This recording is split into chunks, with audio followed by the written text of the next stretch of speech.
ठीक है। Next heading है स्थानीय पवन। तो इसमें कुछ स्थानीय पवनों के नाम देखते हैं और कुछ मैं आपको होमवर्क में दूंगा, आपको उन स्थानीय पवनों को घर से बुक से देखकर लिख के लाना होगा। एक स्थानीय पवन है आपकी चिनूक, ठीक है, नाम लिखिए चिनूक। चिनूक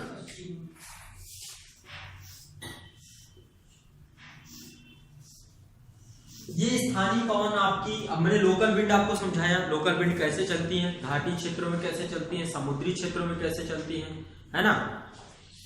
जैसे कि एक लोकल विंड आपका नाम सुना होगा, भारत में चलती है लू, उत्तर भारत में, है ना, कहते लू लग गई। इसी तरीके से बंगाल वाले रीजन में एक लोकल विंड चलती है काल बैसाखी, काल बैसाखी नाम नहीं सुना होगा। केरला में एक लोकल विंड चलती है जिसका नाम है, क्या नाम है, आमों की खेती के लिए बहुत इंपॉर्टेंट होती है, ठीक है। इस तरीके से आपको पूरी लोकल विंड्स का नाम खुद से देखना होगा कहाँ पे क्या क्या चलती है। चिनूक हो गई उत्तरी अमेरिका में, एक सिरोक्को चलती है, इसी तरीके से एक और है फॉन, ठीक है। तो सबके कुछ मैं आपको इंपॉर्टेंट जो है वो बता देता हूं। तो इसमें सबसे पहले लिखिए उत्तरी अमेरिका में रॉकी के पूर्वी ढाल पर, रॉकी के पूर्वी ढाल पर उतरने वाली हवा, ठीक है। यदि मैं यहां पे देखूं, यहां पे उत्तरी अमेरिका महाद्वीप में रॉकी पर्वत श्रेणी है,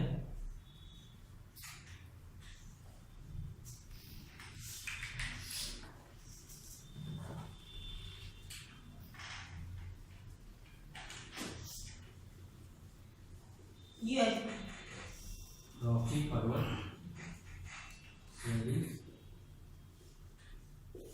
ठीक है। रॉकी पर्वत श्रेणी में ढालों से पर्वत समीर एक बहती है जिसका नाम है चिनूक, ठीक है। चिनूक को जो है ये रॉकी के पूर्वी ढालों में बहती है। पूर्वी ढाल का मतलब ये वाले क्षेत्र में, इस वाली घाटी क्षेत्र में आती है। इसका दूसरा नाम है हिमभक्षी।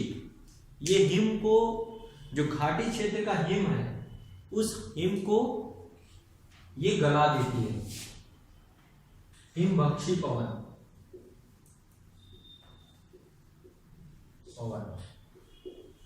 कौन है, चिनूक।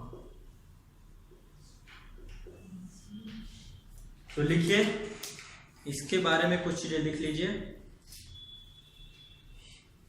चिनूक पवन हिमभक्षी पवन है जो घाटी के,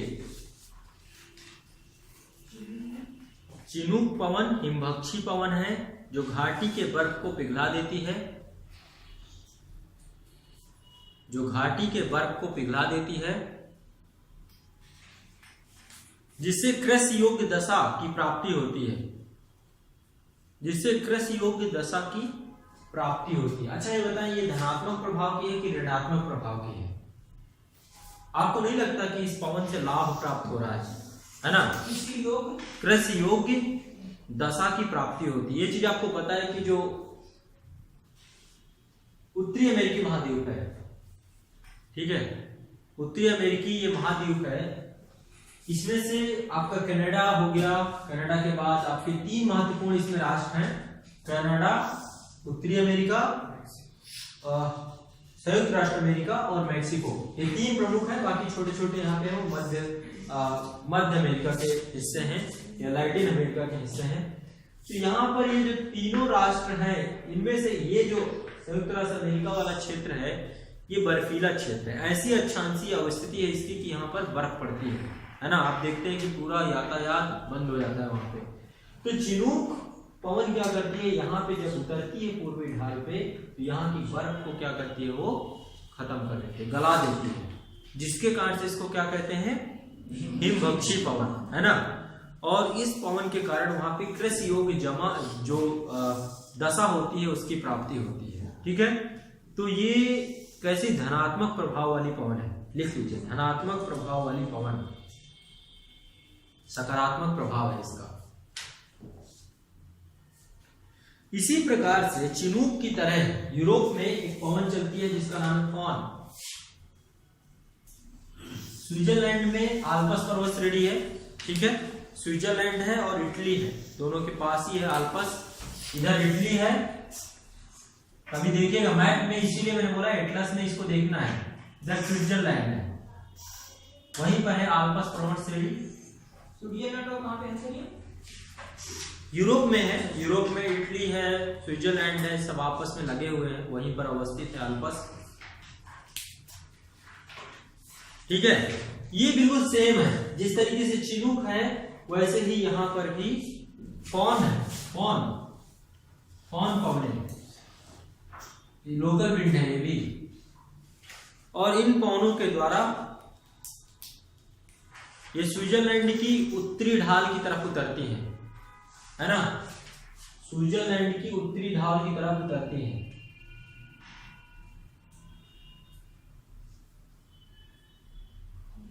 स्विट्जरलैंड की उत्तरी ढाल की तरफ उतरती है।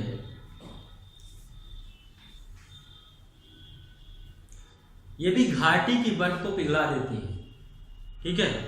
कृषि के अनुकूल दशाओं का ये भी स्वरूप प्रदान करती है, भी धनात्मक प्रभाव की है। तो चिनूक का एक तरीके से, जिस तरीके से संयुक्त राष्ट्र अमेरिका या फिर उत्तरी अमेरिका महाद्वीप में चिनूक है, उसी तरीके से यूरोप में कौन सी है? फॉन। क्या नाम है? फॉन, ठीक।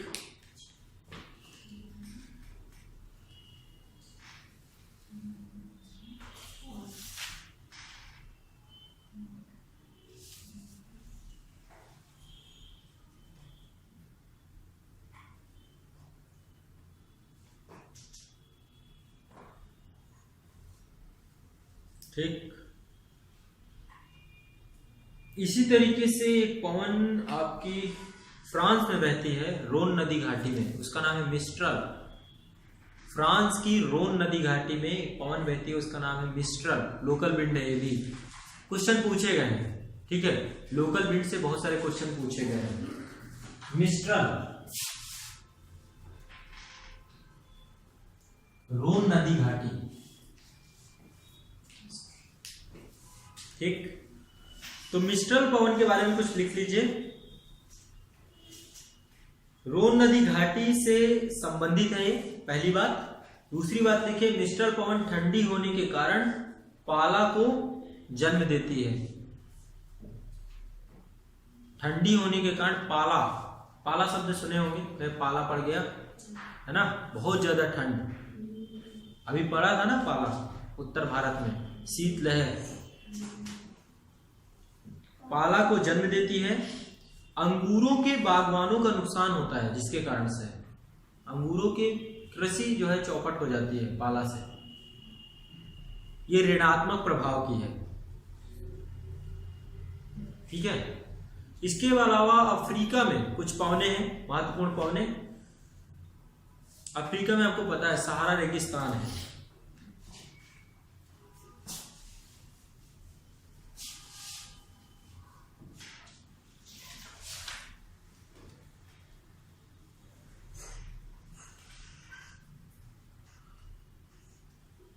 जहां पे पूरा आपका सहारा रेगिस्तान है, इस रीजन पे, ठीक है। तो यहाँ पे कुछ शुष्क पवने चलती हैं, जिसमें जल का अभाव होता है। गर्म तो होती है, अब लू होती है ना, लू गर्म पवन है, उत्तर भारत में चलती है, लेकिन वो शुष्क होती है, उसमें ज्यादा आर्द्रता नहीं होती, जल का अभाव होता है। उस तरीके से यहाँ पर भी कुछ पवने चलती हैं, क्योंकि लैंड बॉडी है, लैंड बॉडी के ऊपर कोई नदी, झील, तालाब हो, उसी से ही हवा पानी ऑब्जर्व कर पाती है, बस, ठीक है। ज्यादा पानी कहाँ से मिलता है हवा को?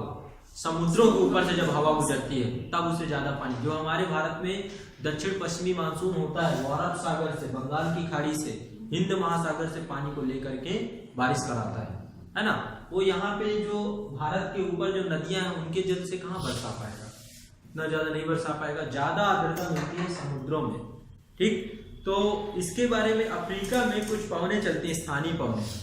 तो एक पवन है जिसका नाम है सिरोको पवन, सिरोको यहीं पर बहती है, सिरोको। अब इसका सिरोको का नाम अलग अलग है, यहाँ पे कुछ और नाम होगा इस तट पे, यहाँ पे कुछ और नाम होगा, यहाँ पे कुछ और नाम होगा। तो उत्तरी अफ्रीका में एक पवन है सिरोको, इसके बारे में कुछ लिखिए। ये गर्म हवा है, गर्म शुष्क तथा दम घुटवाने वाली हवा है। दम घुटाने वाली हवा, गर्म शुष्क तथा दम घुटाने वाली हवा। रेत से भरी होती है ये, क्योंकि रेतीले क्षेत्र में ही बहती है। रेत से भरी हुई। तापमान बहुत ऊंचा होता है, तापमान बहुत ऊंचा होता है। सहारा रेगिस्तान से उत्तर दिशा में चलकर, सहारा रेगिस्तान से उत्तर दिशा में चलकर इटली, स्पेन आदि में प्रवेश करती है। सहारा रेगिस्तान से उत्तर दिशा में चलकर इटली, स्पेन आदि में प्रवेश करती है। इटली, स्पेन आदि में प्रवेश करती है।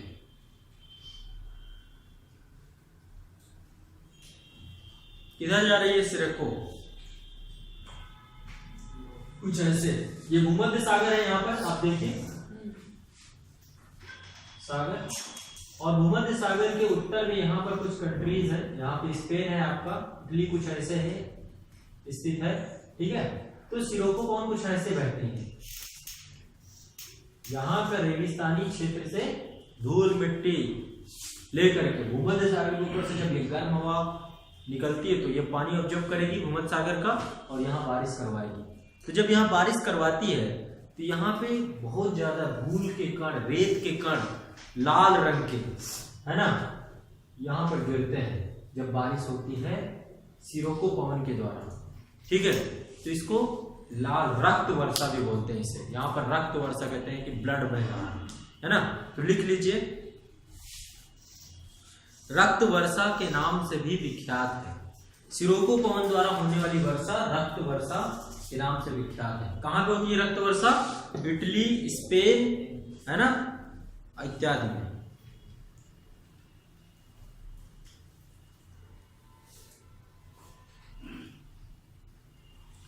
तो ये हो गई आपकी कौन सी, इसका क्या नाम है इस पवन का नाम? सिरोको। एक दूसरी पवन है जिसका क्या नाम है, यहां से ही चलती है इसी क्षेत्र से इस क्षेत्र की तरफ, पश्चिमी तट की ओर चलती है, सहारा मरुस्थल से पश्चिमी तट की ओर। इसका नाम है हरमट्टन। हरमट्टन,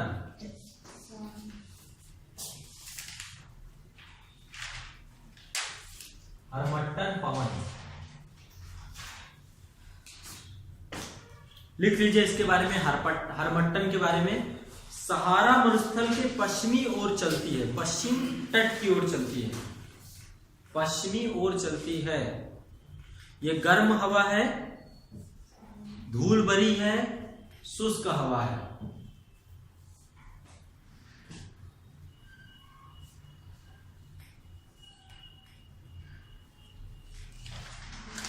ठीक है, गर्म हवा है, शुष्क हवा है, धूल भरी हवा है।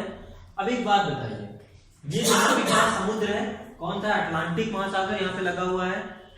तो अटलांटिक महासागर, यहाँ पे आसपास रहने वाली जितनी भी कंट्रीज हैं, उस कंट्री में दशा कैसी होगी? वहां पे दशा ये होगी कि यहाँ का जो मौसम होता है समुद्री जलवायु का, चिपचिपा युक्त होता है, उमस भरा होता है ना, चिपचिपा होता है, उमस भरा होता है, ठीक है।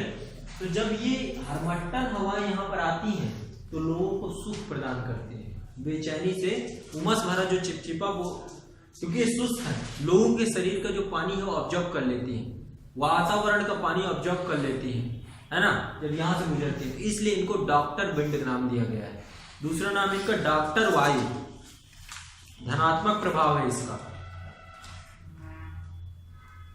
धनात्मक प्रभाव इसका डॉक्टर विंड भी बोलते हैं। तो इसमें इसके बारे में कुछ लिख लीजिए। पश्चिमी तट की मौसमी दशा उमस युक्त एवं चिपचिपी होती है। पश्चिमी तट की दशा उमस युक्त एवं चिपचिपी होती है। दशा उमस युक्त एवं चिपचिपी होती है। डॉक्टर पवन का आगमन जब होता है, डॉक्टर पवन का आगमन जब यहां होता है तो शरीर से पसीना, डॉक्टर पवन का आगमन जब यहां होता है तो शरीर से पसीना शीघ्र सूख जाता है। और राहत महसूस होती है।